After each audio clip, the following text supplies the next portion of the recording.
This is the Lone Crater YouTube. We hope this video helps. You start by getting the Pulsar N160 ready.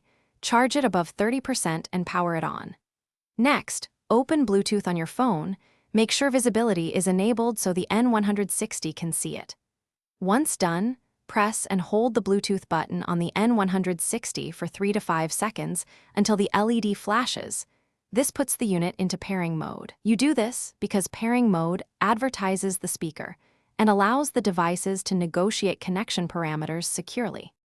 You should now scan for devices on your phone and tap Pulsar N160 when it appears. This initiates the handshake. If your phone asks for a PIN, enter 0000 or simply accept the pairing request. This is a standard default. Once connected, check the audio output is routed to the N160, then adjust the volume and any EQ or codec settings for best quality. You do this to optimize latency and battery life, and to make sure the device uses the correct Bluetooth profile. You finish by testing audio playback for 30 to 60 seconds. Listen for dropouts and confirm controls work. If connection fails, forget the Pulsar N160 in your phone's Bluetooth list, then restart both devices and attempt pairing again. This clears cached profiles.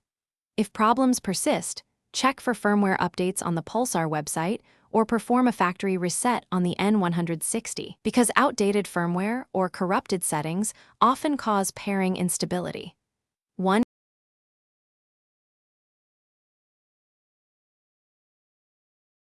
Thanks for watching. Consider subscribing if we helped you.